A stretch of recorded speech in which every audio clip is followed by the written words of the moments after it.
to say that God doesn't send anyone to hell, it's a flat out lie. It's a lie. God does send men to hell. We are told by Christ himself that it is he who has the keys of death and hell. It is no accident that he uses the term keys, because he is saying that I'm the one who authorizes and who establishes who goes into hell. He opens up the doors of hell, and he is the one who incarcerates and convicts others, and he is the one who thrusts people into outer darkness where there is weeping and wailing of gnashing of teeth. He does not come to souls and say, you know what? You broke the law. Now I just want to ask you, here's the law, you've broken it. So now let me ask you, what penalty do you want? It's up to you to choose what penalty you want. Use your freedom of will and tell me what you want your punishment to be. You see, it's weird because we give man credit for doing these things, but we deny God the same type of authority. Let me make sure you understand something before I move on. Billy Graham says God doesn't send anyone to hell. Wrong. God sends everyone to hell who goes to hell. And everyone has been condemned to hell. Everyone. All of humanity has been condemned to hell. You, me, everyone. We've all been condemned to hell. However, there is a particular group of people whom God himself set aside by his grace and by his mercy. He set them aside to pardon them. He pardons them. And these folks, he pardons, and in that he pardons them, it is carried with it the connotation that they are guilty. To be pardoned assumes that you are guilty. God only pardons the guilty.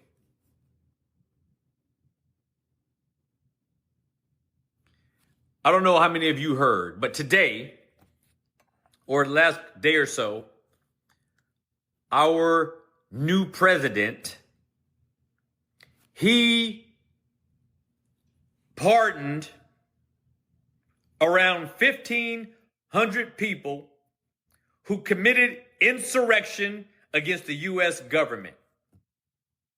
He pardoned criminals. Listen, it doesn't matter what you think, right or wrong, whatever. These people, not only were they committed, not only were they convicted of crimes, they were committed for crimes that they each said they were guilty of doing. Now, you can say whatever you want to say. I don't give a rat's rear end. These people who were pardoned and were set free by our president, those individuals, when they were convicted of their crimes, they admitted guilt. They said, we are guilty. They did not say they were innocent. They themselves, by their own mouths, said they were guilty. And of all the people who were pardoned, one lady refused to accept the pardon. And she refused to accept the pardon because she said she was wrong. She said she was guilty. And she did not want to tarnish justice. She was fully satisfied with accepting her condemnation. Now you got all kind of people, and see, me, I don't care what you think. I'm just telling you the truth. This is what happened. She refused to accept a pardon because she did not want to give off the idea that she was in support of killing police officers. The Capitol people. I'm not here to talk about your opinions or anybody's opinions on what happened. I'm just telling you what she did. That's it. That's all I want to tell you.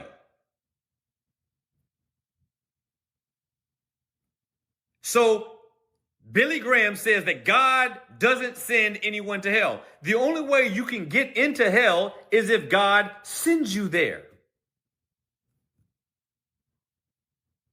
The only way that anyone can go into hell is if God sends you there. What man in his right mind is going to say, you know what? I want to go.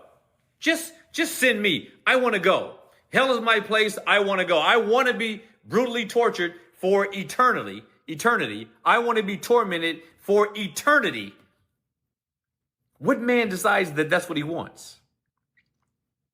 Now, there's a few people on these platforms who will tell you that men don't go to hell at all, or that they will go to hell, but they won't stay there. You can believe those fools if you want to. But I just told you what they are. Fools. Anyone who tells you that people who are going to hell are not going to be there for eternity is a fool and a liar and should not be believed. Billy Graham says that men go to hell by their own free will and by their own choice. What people, who decides, you know what, let me have hell. I got heaven here and hell here. You know what I'm going to choose? I'm going to choose hell. I think I like that. I think I'll take that.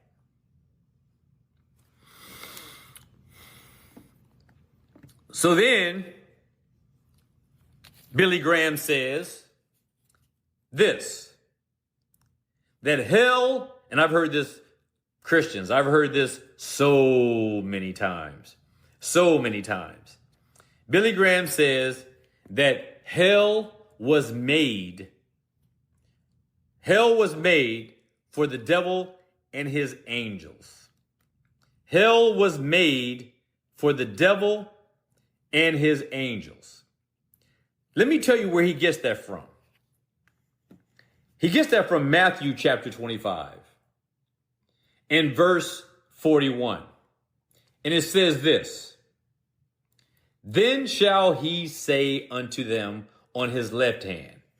And let me start by saying, we are at the judgment seat, the great white throne judgment, where all men are standing, righteous and unrighteous. All men stand before the great white throne judgment.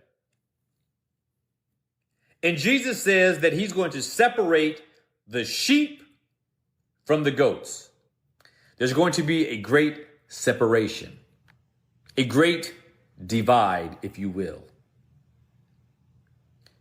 And he's going to separate the goats from the sheep by putting the sheep on his right hand and the goats on his left side. And so Jesus says in Matthew 25:41, go look it up. Then shall he, meaning Christ, say to them on his left hand. Depart from me, you workers of iniquity, you cursed. Depart from me, you cursed ones, into everlasting fire, prepared for the devil and his angels. Somehow, I think Billy Graham missed this verse. Notice what it says here in verse 41. Then shall the Lord say, Jesus, unto them on his left, the condemned ones, the wicked ones, the goats. He says to them, depart from me. It wasn't their choice to go into hell. Jesus said to them, depart from me. Depart from me, you cursed ones. And we learn in other places that they were bound hand and foot and cast into the lake of fire. Cast, C-A-S-T, not asked, A-S-Q-E-D. Sinners who go into hell, they go into hell because they were cast into hell. They were not asked if they wanted to go there. Oh my gosh. Modern Christianity is the dumbest thing on earth. Jesus said to them on his left, those whom he did not know, according to Matthew 7, he says, depart from me. Depart from me, you cursed ones, into everlasting fire. And then he says, that was prepared for the devil and his angels. Billy Graham assumes what so many modern Christians assume and believe because of people like him who have been so effectual at perpetrating a lie. And they say that because it says that the everlasting fire was prepared for the devil and his angels, there is an assumption built in that man was not included in this condemnation. But that's not what it says. It says here that the everlasting fire, which is God's condemnation, it says that the everlasting fire was prepared for the devil and his angels. And his angels. I don't know how many of you know what angels are, but let's step back for a second. We all know who the devil is. So we have no problem with that. We all understand that the devil is going to be in the lake of fire. But it says that in verse 41 of Matthew 25, that also hell was prepared, the everlasting fire was prepared, not just for the devil, but for his angels. Now let me explain something about angels. Angels. What are angels? Angels are those who minister. An angel does not have to be a spiritual being like the ones in heaven, or like the demons that fell with Satan. An angel is a messenger. My friend here, Willie, says messengers of Yah. An angel is a messenger. But Satan has his messengers. Satan has his messengers. And if they are his messengers, it doesn't say at all that they can only be spiritual beings. A person who serves Satan, man or angelic, is a messenger of Satan. If you go read the first 3 chapters of Revelation, it refers to the pastors of the 7 churches of Asia as angels, messengers. All of us who are believers, who communicate the truth of God, we are angels, messengers. Not angels by nature, but angels by administration, angels by operation, angels by agency, angels by effort, angels by service. When Jesus says in Matthew 25, verse 41, that those who are turned into everlasting fire that was prepared for the devil and his angels, the preparation was for the devil and everyone who is his messenger, whether it is spiritual being or a natural, earthly, terrestrial being. The angelic host that is condemned to hell are those who are celestial as well as those who are terrestrial.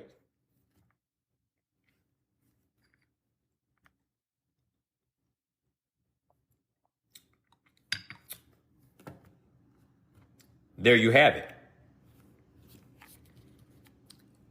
Angels in Matthew 25:41 is a person or an angelic being, either one, who does the bidding of Satan. Those people are called the angels, of whom hell was prepared for their destruction.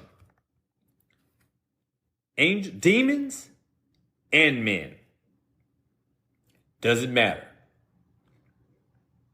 Billy Graham said that hell was created for the devil and his angels. And then he says, not for man. So he was half right. It is true that hell was prepared for the devil and his angels. But Billy Graham says, not for man. And he's wrong, and he was a liar.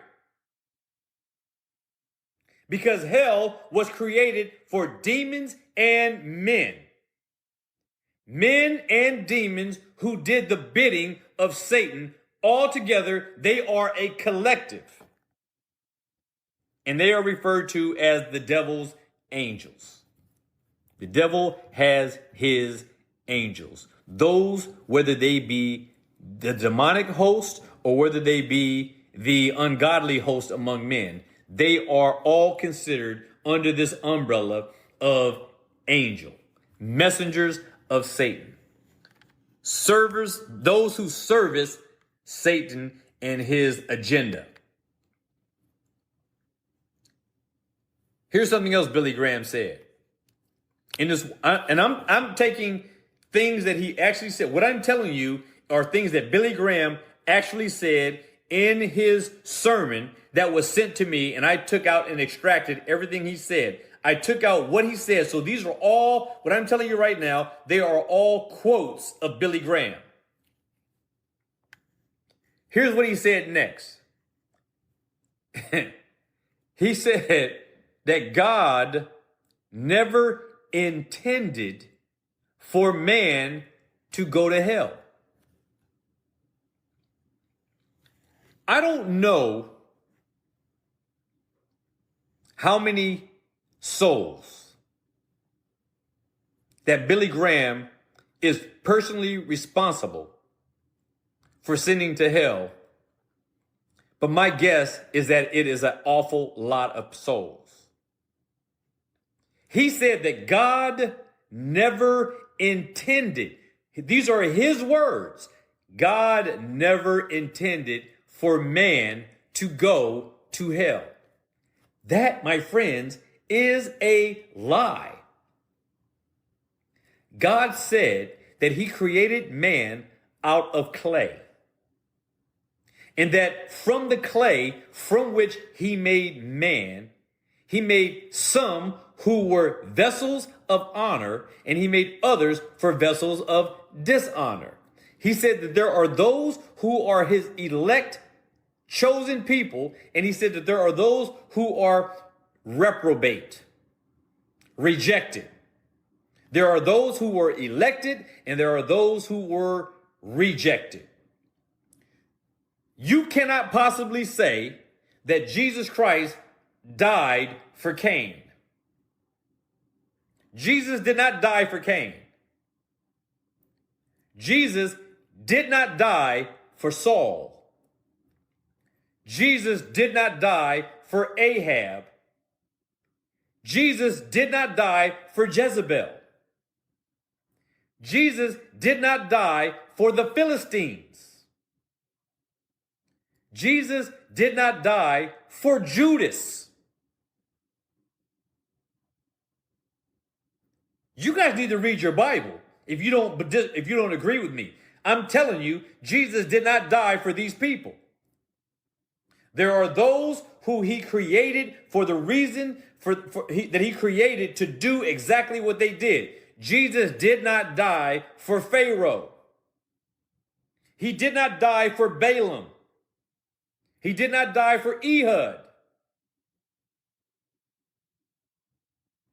He did not die for these wicked souls. He did not shed his blood for them. Because if he did, then he failed at saving them. Somebody said the Amalekites. He did not die for the Amalekites. That is correct.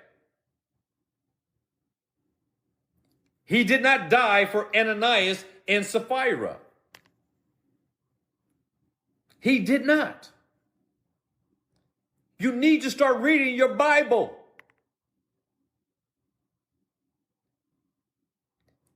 Billy Graham says that God never intended for man to go to hell. This is a stupid saying. And he actually said it with his own mouth because I'm giving you his quotes. Listen, he says this, God never intended. Let's stop right there. Oh my gosh, Christians, listen. Billy Graham says that God didn't intend for man to go to hell. He didn't intend. First of all, if God did not intend for man to go to hell, he would never have created it. Number one. Secondly, if God didn't intend for man to go to hell, then no man would ever go to hell. No man would ever be cast into the lake of fire if God intended for them not to. God cannot intend to do something that he doesn't actually do.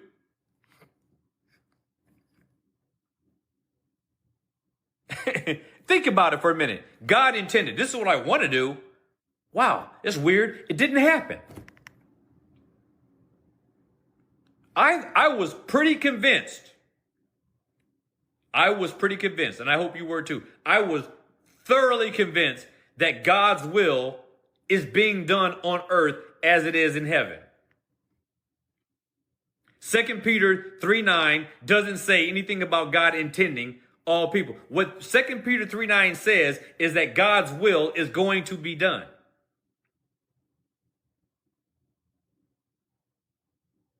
Second Peter 3:9 does not support contrary to what I'm saying.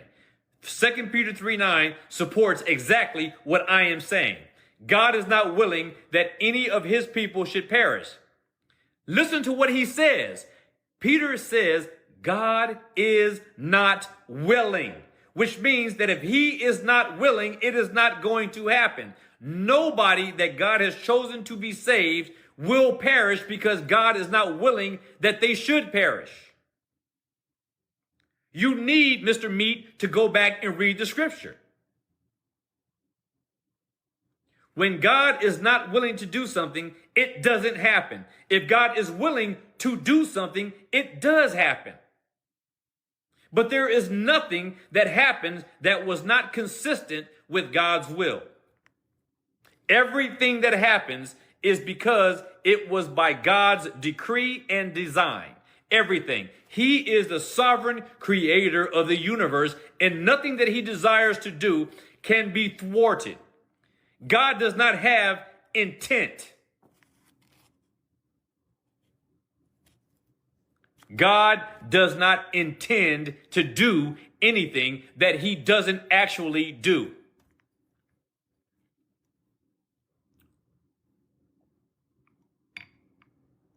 I see you, brother, there, Meat. You see what I'm saying? We need to understand who God is. Billy Graham says that God never intended for men to go to heaven. What do you mean he didn't intend? God can't intend to do anything that doesn't happen. Is there anyone who's willing to say that there was something God wanted to do that he didn't do? Is there any one of you willing to say to me, to my face, that there is something that God intended to happen that did not happen? What kind of a Christian would be foolish enough to say something so stupid?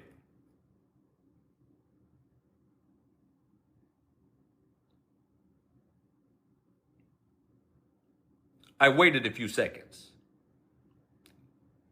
I got no reply. God does not desire. God does not wish. God does not hope. God is not waiting with bated breath.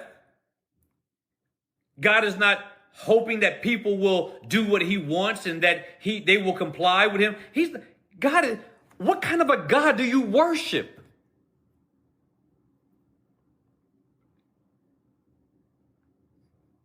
Where has Christianity, what has it come to? Where people think that God has intentions that he doesn't accomplish.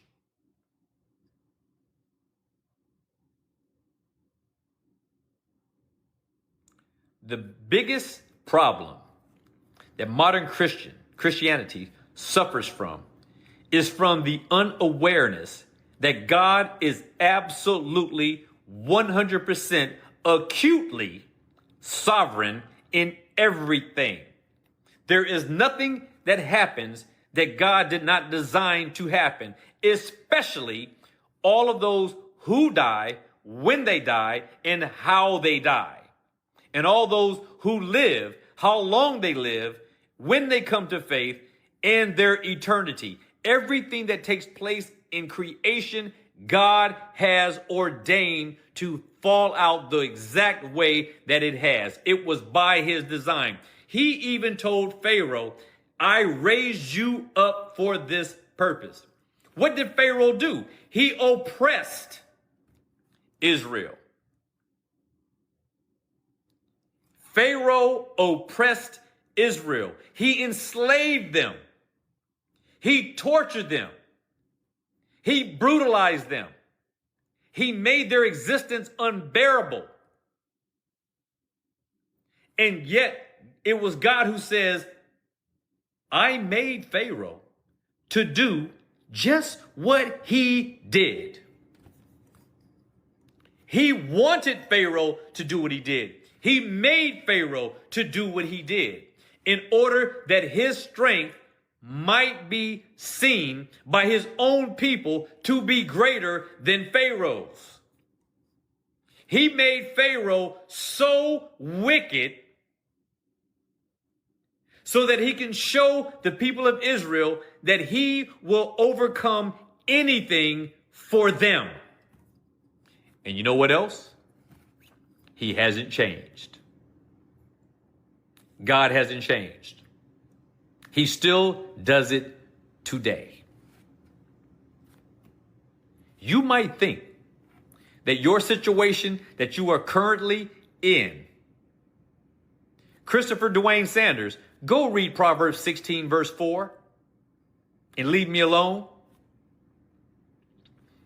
Go read Isaiah 45:7 and leave me alone.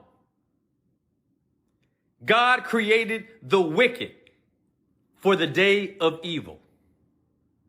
Go read it. It's there. I'm not trying to slam you. I'm just trying to point you in a good direction. Here's the thing. There is nothing that happens by accident. Nothing. If it did, God wouldn't be sovereign. This is what Billy Graham had wrong. He was completely wrong. Completely wrong. He made people feel comfortable in their wickedness. His altar calls were deceiving, making people believe they were saved when they were not. Am I saying that nobody was saved as a result of hearing him preaching? I'm not saying that. I'm not saying that. But I'm telling you that you can be saved from the